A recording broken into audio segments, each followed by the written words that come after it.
ඔයාලා මේ වෙනකොටත් දන්නවා මං අද වීඩියෝ එක කරන්නේ මොකක් ගැනද කියලා. අද මගේ වීඩියෝ එක ඔප්‍රා එක්සෑම් එක ගැන. ඉතින් ඔයත් ලංකාව රෙජිස්ටර්ඩ් ෆාමසිස් කෙනෙක්ද? එහෙනම් ඔයාටත් හීනයක් තියෙනවද ඕස්ට්‍රේලියාව වගේ රටක ඇවිල්ලා පදිංචි වෙන්න? එහෙනම් ඔයා මේ වීඩියෝ එක බලන්න ඕනේ. ඔප්‍රා කියලා කියන්නේ overseas pharmacies readiness exam.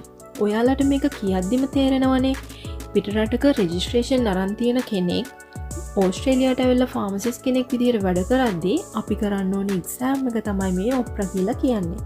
ඔයාටත් bachelor of pharmacy degree එකක් තියෙනවා නම් ඊට අමතරව ඇක්ටිව් රෙජිස්ට්‍රේෂන් එකක් තියෙනවා නම් ෆාමසි කවුන්සිල් එකේ ඔයාටත් පුළුවන් මේ එක්සෑම් එකට ඇප්ලයි කරන්න. මම මේ බැචලර් ඔෆ් ෆාමසි කියන එක ඔයාලට තව චුට්ටක් විස්තර කරන්නම්. ඔයාලා A level වලින් පස්සේ කෙලින්ම යුනිවර්සිටි එකට ගිහිල්ලා අවුරුදු 4ක බැචලර් ඔෆ් ෆාමසි එකක් කරලා තියෙනවා නම් ඔයාලට පුළුවන් මේකට ඇප්ලයි කරන්න. එහෙම නැත්නම් ඔයාලා A level වලින් පස්සේ ඩිප්ලෝමා ඉන් ෆාමසි එකක් කරලා ඊට පස්සේ බැචලර් ඔෆ් ෆාමසි ඩිග්‍රී එක කරලා තියෙනවා නම් ඔයාලටත් පුළුවන් මේකට ඇප්ලයි කරන්න. ඊට අමතරව ඩොක්ටර් ඔෆ් ෆාමසි. ඉතින් මේ කියන විදිහට බැචලර් ඔෆ් ෆාමසි එකත් එක්ක ඔයාලට ඇක්ටිව් රෙජිස්ට්‍රේෂන් එකක් තියෙනවා නම් ඔයාලට පුළුවන් මේ එක්සෑම් එකට ඇප්ලයි කරන්න. අපි දැන් බලමු මොකක්ද මේ ඔප්‍රා කියන්නේ කියලා. මේක කලින් හඳුන්වපු නම තමයි CAPS කියලා. ගොඩක් දෙනෙක් දන්නේ CAPS කියන නමින් තමයි. CAPS කියලා කියන්නේ Knowledge Assessment of Pharmaceutical Science. හැබැයි මේ එක්සෑම් එක 2025 ඉඳන් නවත්තලා තියෙන්නේ. ඒ වෙනුවට තමයි ඔප්‍රා කියන එක්සෑම් එක ඇවිල්ලා තියෙන්නේ. එතකොට මේ ඔප්‍රා කියන එක්සෑම් එක ප්‍රශ්න 120ක් තියෙන MCQ එකක් තමයි ඔයාලට හම්බ වෙන්නේ. මේක සම්පූර්ණයෙන් කම්පියුටර් බේස් එක්සෑම් එකක්. ඒ වගේම එක්සෑම් එකට ඔයාලට පැය 2කමාරක් හම්බ වෙනවා. හැබැයි බ්‍රේක් නම් හම්බ වෙන්නේ නැහැ. කැල්කියුලේටර් එක අරන් යන්න පුළුවන්. ඒ වගේම ඔයාලා ලංකාවේ ඉඳන් කරන්න බලාපොරොත්තු වෙනවා නම් ලොකේෂන් එක තියෙන්නේ කොළඹ. ඔයාලා වෙන රටකින් කරන්න බලාපොරොත්තු වෙනවා නම් ඔයාලා Australian Pharmacy Council වෙබ්සයිට් එකේ බලන්න ඒ රටට අදාළ ලොකේෂන් එක දාලා තියෙනවා. අපි දැන් බලමු ඔප්‍රා එක්සෑම් එකේ CAPS එක්සෑම් එකයි අතර තියෙන වෙනස්කම් මොනවද කියලා. CAPS එක්සෑම් එකේදී ඔයාලට පේපර්ස් දෙකක් හම්බුණා. හැබැයි ඔප්‍රා එකේදී හම්බ වෙන්නේ එක පේපර් එකයි. ඒ වගේම ඔප්‍රා එකේදී ඔයාලට MCQ 120ක් හම්බ වෙනවා. හැබැයි CAPS එකේදී ඔයාලට කරන්න තිබුණා MCQ 200ක්. ඒ කියන්නේ පේපර්ස් දෙකක් පැය 4ක්. එක පේපර් එකකට පැය 2යි MCQ 100යි. ඒ වගේ පේපර්ස් දෙකක්. ඒත් ඔප්‍රා එකේදී ඔයාට තියෙන්නේ MCQ 120ක තනි පේපර් එකක්. ඒකට පැය 2කමාරක් තියෙනවා. අපිට ඔප්‍රා එකේ හම්බෙන බෙනිෆිට් එක තමයි එක MCQ එකකට විනාඩියයි තප්පර 25ක් හම්බ වෙනවා. හැබැයි CAPS එකේදී විනාඩියයි තප්පර 20යි තිබුණේ. ඒ වගේම ඔප්‍රා එක ගොඩාක් ෆෝකස් කරන්නේ ප්‍රැක්ටිකල් නොලෙජ් එකට. ඒ කියන්නේ therapeutics and practical knowledge. හැබැයි CAPS එක ගොඩක් ෆෝකස් කරේ pharmaceutical science. ඒ කියන්නේ overall knowledge එකට. ඒ වගේම ඔප්‍රා එකේදී ඔයාලට මෙන්න මේ කියන මෙතඩ් එක RAS කියන මෙතඩ් එකෙන් තමයි එයාලා අපිට මාර්ක්ස් ලබා දෙන්නේ. ඔයාලට මේ RAS කියන මෙතඩ් එක වැඩිපුර දැනගන්න ඕන නම් කමෙන්ට් එකක් දාන්න RAS කියලා. මම එහෙමනොත් ඒක ගැන වීඩියෝ එකක් කරන්නම්. හැබැයි CAPS එකේදී එයාලා සාමාන්‍යයෙන් අපි සාමාන්‍ය පේපර් එකක් බලන විදිහට හරිනම් එක ලකුණක් වැරදි නම් ලකුණු නැහැ. ඒ විදිහට තමයි එයාලා ලකුණු ලබා දුන්නේ. හැබැයි මේකේ පොඩි විශේෂත්වයක් තිබුණා. අපි දැන් ඒ කියන්නේ 50% ගන්න ඕනේ. ඒ කියන්නේ each section එකකින් ගන්නත් ඕනේ, each paper එකකින් ගන්නත් ඕනේ. ඒ කියන්නේ දැන් first paper එකේ ඔයාට හම්බ වෙනවා නම් chemistry, ඊට අමතරව therapeutics, ඊට අමතරව organic. දැන් chemistry එකෙන් ඔයාට ප්‍රශ්න 20ක් තිබුණා නම් ඒ ප්‍රශ්න 20න් ඔයා ප්‍රශ්න 10ක් හරියන්න ඕනේ. ප්‍රශ්න 20න් ප්‍රශ්න 5ක් හරි ගිහිල්ලා ඔයාට overall 50 හම්බුණා කියලා ඔයා පාස් වෙන්නේ නැහැ. ඒ කියන්නේ each subsection වලින් ගන්නත් ඕනේ, each paper එකෙන් ගන්නත් ඕනේ. ඒ විදිහට papers දෙකට 150 ගත්තා නම් ඔයා පාස්. හැබැයි ඔප්‍රා එකේදී රාස් කියන මෙතඩ් එක තමයි යූස් කරන්නේ. ඒ වගේම ඔප්‍රා එකේදී ඔයාට ගෙවන්න වෙන්න ෆී එක තමයි ඕස්ට්‍රේලියන් ඩොලර්ස් 2190ක්. කැප්ස් එකේදී ඕස්ට්‍රේලියන් ඩොලර් 2290යි. එතකොට පොඩි වාසියක් තියෙනවා ඔප්‍රා එකේ. හැබැයි යාලා වෙබ්සයිට් එකේ පැහැදිලිව මෙන්ෂන් කරලා තියෙනවා Opera will maintain the similar difficulty level කියලා. ඒ කියන්නේ Opera caps කියලා වෙනසක් නැහැ. ඒ දෙකම එක වගේ difficulty level එක සමානයි කියලා තමයි එයාලා වෙබ්සයිට් එකේ කියලා තියෙන්නේ. ඊළඟට අපි බලමු මේ exam එක අපිට අවුරුද්දට කී පාරක් කරන්න පුළුවන්ද කියලා. exam එක අවුරුද්දට 3 පාරක් පවත්වනවා. එකක් මාර්ච් වල, ඊළඟට ජුලයි, ඊළඟට නොවැම්බර්. ඒ වගේම දෙයක් කියන්න ඕනේ ඔයාලට මේ එක්සෑම් එකට සහභාගී වන වාර ගාන අන්ලිමිටඩ්. ඒ කියන්නේ එකපාරක් ෆේල් වුණා කියලා ප්‍රශ්නයක් නැහැ. ඔයාට ආයේ මේ එක්සෑම් එක කරන්න පුළුවන්. ඊට පස්සේ ඔයාලට වැදගත්ම දේ තමයි මේ එක්සෑම් එකට අහන්නේ මොනවද කියන කාරණේ. ඒ කියන්නේ මේ එක්සෑම් එකට එන විෂයන් ටික මොනවද? මේකේ ෆාර්මකොකයිනෙටික් ඇන්ඩ් ෆාර්මකොඩයිනමික්ස් වලින් 110ක් ප්‍රශ්න එනවා. ඒ කියන්නේ ටෝටල් ප්‍රශ්න වලින් ප්‍රශ්න 12ක්. ඒ වගේම මෙඩිසිනල් කෙමිස්ට්‍රි ඇන්ඩ් බයෝෆාර්මසූටික්ස් වලින් 110ක් එනවා. ඒ කියන්නේ ප්‍රශ්න 12ක්. ඊළඟට ෆාර්මකොලොජි ඇන්ඩ් ටොක්සිකොලොජි ගැන 115ක් එනවා. ඒ කියන්නේ ප්‍රශ්න 18ක්. බයෝමෙඩිකල් සයන්ස් වලින් 120ක් එනවා. ඒ කියන්නේ ප්‍රශ්න 24ක්. තෙරපියටික්ස් ඇන් පේෂන් කෙයා වලින් තමා වැඩිපුරම ප්‍රශ්න ප්‍රමාණයක් එන්නේ 140% එක. ඒ කියන්නේ ටෝටල් ප්‍රශ්න වලින් ප්‍රශ්න 54ක්. ඔයාලට තේරෙනවා දැන් ඔයාලා මේ එක්සෑම් එක කරන්න ඉන්නවා නම් මොන සබ්ජෙක්ට් එකටද වැඩිපුර ෆෝකස් කරන්න ඕනේ කියලා.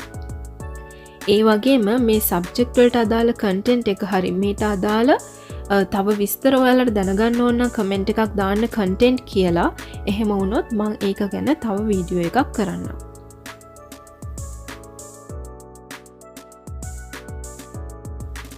ඊළඟට අපිට දැනගන්න ඕනේ වැදගත්ම දේ තමයි how to achieve my dream. දැන් අපි ඔප්‍රා එක්සෑම් එක ගැන දැනගත්තා. අපිට දැන් පොඩි අවබෝධයක් තියෙනවා ඔප්‍රා එක්සෑම් එක කියන්නේ මේකයි කියලා. හැබැයි ඊට පස්සේ අපි කොහොමද ඕස්ට්‍රේලියාවට එන්නේ? හරි. මෙන්න මේ ටික තමයි ඔයාට කරන්න තියෙන්නේ. මුලින්ම ඔයා එලිජිබිලිටි එක චෙක් කරන්න ඕනේ. මේක කරන්න තියෙන්නේ ඔප්‍රා එක්සෑම් එකට කලින්. ඒ කියන්නේ මේකෙන් තමා කියන්නේ ඔයා මේ ඔප්‍රා එක්සෑම් එක කරන්න සුදුසුයිද කියලා. ඒකට ඔයාට ඩොකියුමන්ට්ස් වගේක් තියෙනවා. ඒ ටික අප්ලෝඩ් කරාට පස්සේ එයාලා ඔයාට දැනුම් දෙනවා මේල් එකකින් ඔයා එලිජිබල් කියලා. ඊට පස්සේ ඔයාට තියෙන්නේ එක්සෑම් එකට ඩේට් බුක් කරන්න. එක්සෑම් එක පාස් වුණාට පස්සේ ඔයාට තියෙනවා ඉංග්ලිෂ් ප්‍රොෆිසියන්සි එක කරන්න. ඒ කියන්නේ ඔයාට IELTS හරි OET හරි මොකක් හරි ඔයාගේ ඉංග්ලිෂ් ප්‍රොෆිසියන්සි එක පෙන්වන්න පුළුවන් ටෙස්ට් එකක් ඔයා කරන්න ඕනේ. ඒක කරාට පස්සේ ඔයාට පුළුවන් ප්‍රොවිෂනල් රෙජිස්ට්‍රේෂන් එකට ඇප්ලයි කරන්න. ඒක ඇප්ලයි කරාට පස්සේ ඔයාට පුළුවන් ඊළඟට වීසා එකේ වැඩ ටික පටන් ගන්න. ඔයාලට වීසා එකේ වැඩ ගැන වීසා එක දාන්න ඕනේ මොකක්ද? වීසා එකේ ඉස්සරහට තොරතුරු මොනවාම හරි දැනගන්න ඕන නම් වීසා කියලා කමෙන්ට් එකක් දාන්න. එතකොට මම කියන්නම් ඔයාලට ඇප්ලයි කරන්න පුළුවන් වීසා කැටගරිස් වර්ග ටික සහ ඒකට අදාළ සුදුසුකම් ටික මම වෙනම වීඩියෝ එකකින් කරන්න. අපි දැන් බලමු අපිට එලිජිබිලිටි එක චෙක් කරගන්න ඕනේ ඩොකියුමන්ට්ස් මොනවද කියලා. ඔයාලට මුලින්ම කරන්න තියෙන්නේ ඕස්ට්‍රේලියන් ෆාමසි කවුන්සිල් එකේ වෙබ්සයිට් එකට ගිහිල්ලා කැන්ඩිඩේට් පෝර්ටල් එකක් හදන්න ඕනේ. මේක ගැන හරි මේ පෝර්ටල් එක හදන එක ගැන හරි ඔයාලට වීඩියෝ එකක් ඕනේ නම් කැන්ඩිඩේට් පෝර්ටල් කියලා කමෙන්ට් එකක් දාන්න. මේකෙදි අපිට ඕන වෙනවා ඩොකියුමන්ට්ස් 7ක්. මුලින්ම ඔයාට ඕන වෙනවා ඩිග්‍රී සර්ටිෆිකේට් එක, ඊළඟට ඩිග්‍රී ට්‍රාන්ස්ක්‍රිප්ට් එක. ඔයාලා ඩිප්ලෝමා එකකින් පස්සේ මේකට ඇප්ලයි කරනවා නම් ඒවත් ඕන වෙනවා. බර්ත් සර්ටිෆිකේට් එක. මේකෙදි කියන්න ඕනේ බර්ත් සර්ටිෆිකේට් එක ඔයාලගේ සිංහලෙන් තියෙනවා නම් ඒක ඉංග්‍රීසි වලට ට්‍රාන්ස්ලේට් කරගන්න ඕනේ. ඔයාලා ට්‍රාන්ස්ලේට් කරන ඩොකියුමන්ට් නාටි accredited translator කෙනෙක්ගෙන් ට්‍රාන්ස්ලේට් කරගන්න ඕනේ. ඊට අමතරව ඔයාට ඕනේ රෙජිස්ට්‍රේෂන් සර්ටිෆිකේට් එක, ඊළඟට වැලිඩ් පාස්පෝර්ට් එක, ඊළඟට ID එක, ඊළඟට පාස්පෝර්ට් සයිස් ෆොටෝග්‍රාෆ් එක.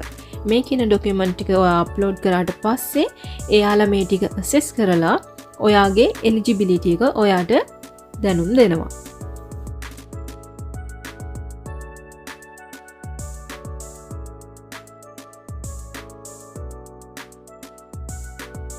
හරි අපි දැන් ඒ ඔක්කොම දැනගත්තනේ. දැන් අපි බලමුකෝ අපිට මේකට වියදම කොච්චරක් යනවද කියලා. මේක මම කොස්ට් එක ගත්තහම කොස්ට් එක ස්ටේජ් 3කට බෙදාගත්තා ඔයාලට. එතකොට ඒක ගණන් හදාගන්න ලේසි හින්දා. පළවෙනි ස්ටේජ් එක තමයි ඔයා එලිජිබිලිටි එක බලන එක සහ ඔප්‍රා එක්සෑම් එකට ඇප්ලයි කරන එක. එලිජිබිලිටි එක බලන්න ඔයාට ඕස්ට්‍රේලියන් ඩොලර් 810ක් වැය වෙනවා. එතකොට දැන් මේ දවස්වල යන රේට් එක තමයි ඕස්ට්‍රේලියන් ඩොලර් එකක් ශ්‍රී ලංකන් රුපියල් 185-200 අතර රේන්ජ් එකේ තමයි තියෙන්නේ. හින්දා මම 190 කියලා ගත්තා. ඒ කියන්නේ ලංකාවේ සල්ලි වලින් ගත්තොත් ඔයාට 1,53,000ක් වගේ මුදලක් යනවා එලිජිබිලිටි එක චෙක් කරන්න. ඊට අමතරව ඔප්‍රා කියන එක්සෑම් එකට එක්සෑම් ෆී එක විදිහට එයාලා මෙන්ෂන් කරලා තියෙන්නේ ඕස්ට්‍රේලියන් ඩොලර් 2190. ඒක 190න් වැඩි කරාම 4,16,100ක් යනවා ඔයාගේ එක්සෑම් එකට. එතකොට ඉනිෂියල් කොස්ට් එක හැටියට ඔයාට 5,70,000ක් යනවා ලංකාවේ සල්ලි වලින් නම්. ඊළඟට කොස්ට් එකේ ස්ටේජ් 2 තමයි ඔයා එක්සෑම් එක පාස් වුණාට පස්සේ ඔයා ඉංග්ලිෂ් ප්‍රොෆිසියන්සි එක ප්‍රූව් කරන්න ඕනේ. ඒ කියන්නේ ඔයා PT හරි IELTS හරි OET හරි මේ එක්සෑම් තුනෙන් කැමති එකක් ඔයාට කරන්න පුළුවන්. PT කරනවා නම් ඔයා ඕවරෝල් 65ක් සහ ඊච් බෑන්ඩ් 65ක් ගන්න ඕනේ. IELTS කරනවා නම් ඕවරෝල් 7ක් සහ ඊච් බෑන්ඩ් 7ක් ගන්න ඕනේ. OET කරනවා නම් ඔයා ග්‍රේඩ් B පාස් එකක් ගන්න ඕනේ. එතකොට ඔයාලා ඉංග්ලිෂ් එක්සෑම් එක ගැන පොඩි අවබෝධයක් තියෙනවා නම් ඔයාලා දන්නවා මොකක්ද මේ ඕවරෝල් සහ ඊච් බෑන්ඩ් කියන්නේ කියලා.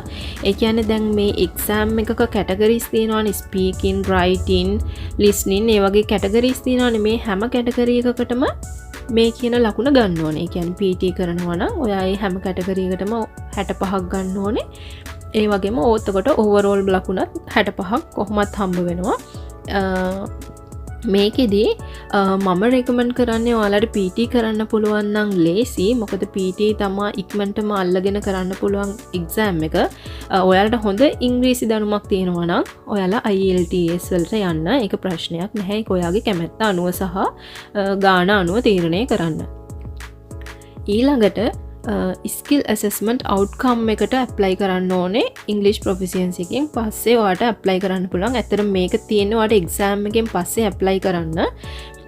මේකෙදී යාලා කරන්නේ දැන් අපි එලිජිබිලිටි එකට සහ අපේ එක්සෑම් එකෙන් පස්සේ කියන්නේ අපි එක්සෑම් එක පාස් වුණාට පස්සේ ඒ ටික ඔක්කොම ඉන්ක්ලූඩ් කරලා එයාලා දෙනවා අපිට ස්කිල් ඇසස්මන්ට් අවුට්කම් එකක්. මේ ස්කිල් ඇසස්මන්ට් අවුට්කම් එක අපිට ඕනේ ප්‍රොවිෂනල් රෙජිස්ට්‍රේෂන් එකට ඇප්ලයි කරන්න. එතකොට ඒකේ කොස්ට් එක වෙනවා ඕස්ට්‍රේලියන් ඩොලර් 300ක්. ඒ කියන්නේ ආසන්න වශයෙන් ශ්‍රී ලංකන් රුපියල් 57,000ක් වගේ. ඊට පස්සේ ඔයාට තියෙන්නේ ප්‍රොවිෂනල් රෙජිස්ට්‍රේෂන් එක ආවට පස්සේ ඔයාට පුළුවන් වීසා වලට ඇප්ලයි කරන්න. එතකොට මේ වීසා කොස්ට් එක ඔයා ඇප්ලයි කරන වීසා එක අනුව වෙනස් වෙනවා. වීසා එකට ඔයා ස්කිල් ඇසස්මන්ට් එකක් කරන්න වෙනවා. ඊට අමතරව ට්‍රැවලින් ෆී එකයි ඔයාගේ ෆ්ලයිට් ටිකට් වලට යන මුදලයි තමා ඊට පස්සේ ඔයාගේ බජට් එකට ලෑස්ති කරගන්න වෙන්නේ. එතකොට මේක ඩිපෙන්ඩ් වෙන හින්දා මං හරි කොස්ට් එකක් දැම්මේ නැහැ. ඔයාලට වීසා ගැන වැඩිපුර විස්තර දැනගන්න ඕන නම් වීසා කියලා කමෙන්ට් එකක් දාන්න. එහෙම වුණොත් මම වීඩියෝ එකක් කරන්නම්. ඔයාලට ලංකාවේ ඉඳන් දාන්න පුළුවන් වීසා වර්ග මොනවාද, ඒවට තියෙන්න ඕන සුදුසුකම් මොනවද කියලා. ඊළඟට කොස්ට් එකේ ස්ටේජ් 3 එක තමයි ඔයාට ප්‍රොවිෂනල් රෙජිස්ට්‍රේෂන් එකට ඇප්ලයි කරන්න ෆී එකක් යනවා. ඒක ආසන්න වශයෙන් ඕස්ට්‍රේලියන් ඩොලර්ස් 226ක් වගේ. ඒ කියන්නේ ලංකාවේ මුදලින් 42,940ක් වගේ. ඊළඟට ඉන්ටර්න් රිටන් එක්සෑම් එක ඔයා කරන්න ඕනේ. ඉන්ටර්න් ඕරල් එක්සෑම් එක කරන්න ඕනේ. මේ දෙකම ඔයාට තියෙන්නේ මෙහෙට ආවට පස්සේ කරන්න. ඒ කියන්නේ දැන් ඔයා රෙජිස්ට්‍රේෂන් එක ගන්නවනේ, ප්‍රොවිෂනල් රෙජිස්ට්‍රේෂන් එක ගත්තට පස්සේ ඔයා මෙහෙට එනවා. ඇවිල්ලා අවුරුද්දක්, ඒ කියන්නේ ඔයාට තියෙනවා පැය ගානක් ඒගොල්ලෝ ඇලොකේට් කරපු ඒ පැය ගාන ඔයා සම්පූර්ණ කරන්න ඕනේ. ඒ පැය ගානෙන් 75ක් ඇත්තටම සම්පූර්ණ කරාට පස්සේ ඔයාට written exam එකට apply කරන්න පුළුවන්. මට මතක විදිහට පැය 1575ක් ඔයා ඉන්ටර්න් එකේදී කවර් කරන්න ඕනේ. ඒ 1575න් 175ක් කවර් කරාට පස්සේ ඔයාට පුළුවන් ඉන්ටර්න් written exam එකට apply කරන්න. මේකට apply කරන මොහොත වෙද්දී ඔයා ඕස්ට්‍රේලියන් ඩොලර්ස් උපයලා තියෙන්නේ. ඒ හින්දා මේකේ cost එක ඔයාට මෙහි ආවට පස්සේ හොයාගන්න පුළුවන්. එතකොට ඒක පාස් වුණාට පස්සේ ඔයාට ඕරල් එක්සෑම් එක තියෙනවා. එතකොට මේ දෙකට යන කොස්ට් එක මං දල වශයෙන් දාලා තිනවා ලංකාවේ මුදලින්. හැබැයි මම පල්ලෙහෙන් ඔයාලට දාලා තියෙනවා දැන් මේ 1575 කියන එක ඔයා මෙහෙට ඇවිල්ලා කවර් කරනකොට මෙහි සාමාන්‍යයෙන් අවම වැටුප ඕස්ට්‍රේලියාවේ දැනට තියෙන අවම වැටුප පැයකට ඩොලර් 24.10යි. එතකොට සාමාන්‍යයෙන් ඔයා ඉන්ටර්න් එකක් කරන කෙනෙක් නම් ඔයාට මීට වැඩි මුදලක් හම්බ වෙනවා. හැබැයි අපි අවම වැටුපත් එක්ක කැල්කියුලේට් කරමු. මේ පැය ගාන. ඒ කියන්නේ මේ තියෙන්නේ ඔයා කවර් කරන්න ඕනේ සුපර්වයිස් ප්‍රැක්ටිස් අවර්ස් ගාන. මේ ටික කවර් කරනකොට ඔයා ඕස්ට්‍රේලියන් ඩොලර්ස් 37957ක් හොයාගෙන තියෙනවා. ඒ කියන්නේ ලංකාවේ මුදලින් 72,11,925. මම මේ 190 කියන ගානින් තමයි කැල්කියුලේෂන් කරලා තියෙන්නේ. මම ඔයාලට මේක කරන්නේ දල අදහසක් ගන්න ඔයාලට යන වියදම සහ ඔයාලට හම්බ වෙන ඉන්කම් එක ගැන අවබෝධයක් ගන්න. මොකද සමහරු ඒ කියන්නේ බයයි මේකට ආයෝජනය කරන්න මොකක් වෙයිද දන්නේ නැහැ කියලා. හැමදේම රිස්ක් එකක් තියෙනවා. රිස්ක් එකක් නැත්තේ නැහැ. හැබැයි ඔයාලා බලන්න ඔයාලා වියදම් කරන මුදලත් එක්ක ඔයාලා හම්බ කරන්න යන මුදල කොච්චරක්ද කියලා. එහෙම බලලා තමන්ට මේකට පොඩි කමිට්මන්ට් එකක් තියෙනවා නම් මේක කරන්න හිතේ ආසාවක් තියෙනවා නම් ඔයාලටත් පුළුවන් වැඩේ පටන් ගන්න. මොනවා හරි අමතර කරුණු ඕනේ නම් කමෙන්ට් එකක් දාන්න. මම එහෙමුණොත් වීඩියෝ එකක් කරන්නම් ඔයාලට තව විස්තර ඉස්සරහට අරගෙන එන්නම්. ඔප්‍රා එක්සෑම් එක ගැන සහ මේකෙදී මං විශේෂයෙන්ම කරන්න බලාපොරොත්තු වෙනවා සබ්ජෙක්ට් සහ ඒවෙන් කවර් වෙන්න ඕනේ කොටස් පිළිබඳව. එතකොට ඕගලන්ට පුළුවන් සෙල්ෆ් ස්ටඩි කරලා ඔයාලා ඉගෙන ගත්ත දේවල් ආපහු මතක් කරලා එක්සෑම් එක කරගන්න. ස්ටේජ් 3 යන කොස්ට් එක මම මෙතන ටෝටල් කරලා අරන් තියෙනවා. ටෝටල් එක වෙන්නේ එතකොට 8,95,90ක්. මේක වෙනස් වෙන්න පුළුවන්. ඔයාලා ඇප්ලයි කරන දවස් වෙනකොට මේ දවස්වල තියෙන ඔෆිෂියල් වෙබ්සයිට් එකේ එයාලා දාලා තියෙන ගණන් තමයි මම ඔයාලට දාලා තිබුණේ ප්‍රසන්ටේෂන් එකට. එතකොට මේකෙන් මං අඩු කරලා තියෙනවා මෙතන තියන්නේ ඉන්ටර්න් රිටන් එක්සෑම් එක, මේක ඉන්ටර්න් ඕරල් එක්සෑම් එක. ඒ දෙකට ඔයාට ලංකාවේ ඉඳන් එද්දි සල්ලි අරන් එන්න ඕනේ. ඔයා මෙහෙට ඇවිල්ලා හම්බ කරලානේ දෙක ගෙවන්නේ. එතකොට ඒ දෙක අඩු වුණාම ඔයාට යන කොස්ට් එක තමයි 6,69,940ක්. එතකොට මේකට මම මේ ඉන්ක්ලූඩ් කරලා නැහැ ඉංග්‍රීසි වලට යන කොස්ට් එක, වීසා කොස්ට් එක, ට්‍රැවලින් කොස්ට් එක, ඒ වගේම ඔයාට යන කොස්ට් ඔෆ් ලිවින් එක. ඒ කියන්නේ ඔයා මෙහෙට එනකොට යම්කිසි මුදලක් අරන් එන්න ඕනේනේ. ඒ ටික මේකට ඉන්ක්ලූඩ් කරලා නැහැ. මේ තියෙන්නේ ඔයාට බේසික් වැඩවලට යන කොස්ට් එක. ස්කිල් ඇසස්මන්ට් එක කියන එක ගැන මම පොඩි පැහැදිලි කිරීමක් ඔයාලට කරන්නම්. මොකද මේ ප්‍රොසෙස් එක අපි කරන් යනකොට ස්කිල් ඇසස්මන්ට් එක කියන තැන කියන කාරණය අපිට තැන් 3කදී හම්බ වෙනවා. සමහර වෙලාවට දැන් ඔයාලා මේ වීඩියෝ එක බැලුවට පස්සේ Australian Pharmacy Council වෙබ්සයිට් එක සර්ච් කරන්න පුළුවන්. තව ඉන්ටර්නෙට් සෝර්සස් සර්ච් කරන්න පුළුවන්. එතකොට ඔයාලා හරි අවධානයෙන් බලන්න මේ ස්කිල් ඇසස්මන්ට් එක කියන කාරණය. එකක් තමා අපේ පළවෙනි එක එලිජිබිලිටි එක චෙක් කරන එක. ඒකටත් සමහර වෙලාවට ස්කිල් ඇසස්මන්ට් කියලා ඒගොල්ලෝ සඳහන් කරලා තියෙන්න පුළුවන්. දෙවැනි එක තමා ස්කිල් ඇසස්මන්ට් අවුට්කම් කියලා කියන්නේ. මේකෙදි මං කලින් කිව්වා වගේම මේක ඇවිල්ලා අපේ එලිජිබිලිටි එක කරාට පස්සේ එක්සෑම් එකත් කරාට පස්සේ ඔයාට හම්බෙන ස්කිල් ඇසස්මන්ට් අවුට්කම් එක. මේකෙන් පස්සේ ඔයා වීසා එක දානවා නම් ඒකෙදී ආයේ වෙනම ස්කිල් ඇසස්මන්ට් එකක් තියෙනවා. එතකොට ස්කිල් ඇසස්මන්ට් කියලා ඔයාට 3ක් හම්බ වෙන්න පුළුවන් ඔයා මේ සර්ච් කරන් යනකොට. හැබැයි ඔයා බලන්න හරියටම මොකක්ද මේ කියන ස්කිල් ඇසස්මන්ට් එක කියලා. එතකොට මේ ස්කිල් ඇසස්මන්ට් අවුට්කම් කියන්නේ ඒ කියන්නේ දෙවැනි එක. ඒක ඔයාට ඕනෙ වෙන්නේ ඔයාගේ ප්‍රොවිෂනල් රෙජිස්ට්‍රේෂන් එකට ඇප්ලයි කරන්න. ඒ වගේම මේක ඔයාට සපෝට් ඩොකියුමන්ට් එකක් වෙනවා වීසා ඇප්ලිකේෂන් එකේදී. ඒ වගේම මේකේ වැලිඩිටි එක අවුරුදු 3යි. මං හිතනවා අද වීඩියෝ එකෙන් ඔයාලා වැදගත් කාරණා ටිකක් දැනගත්තා කියලා ඔයාලගේ එක්සෑම් එක ගැන. ඔයාලට මොනවම හරි ප්‍රශ්න තියෙනවා නම් කමෙන්ට් එකක් දාන්න. මං ඒ ගැන වීඩියෝ එකක් කරන්නම්. එහෙම නැත්නම් පුළුවන් කමෙන්ට්ස් වලට රිප්ලයි කරන්නම්. බොහොම ස්තුතියි අද වීඩියෝ එකත් එක්ක එකතු වුණාට. ඔයාලගේ ඕස්ට්‍රේලියාවට එන සිහිනේ සාර්ථක වෙන්න කියලා මාත් සුබ පතනවා. එහෙනම් ගිහින් එන්න. බොහොම ස්තුතියි.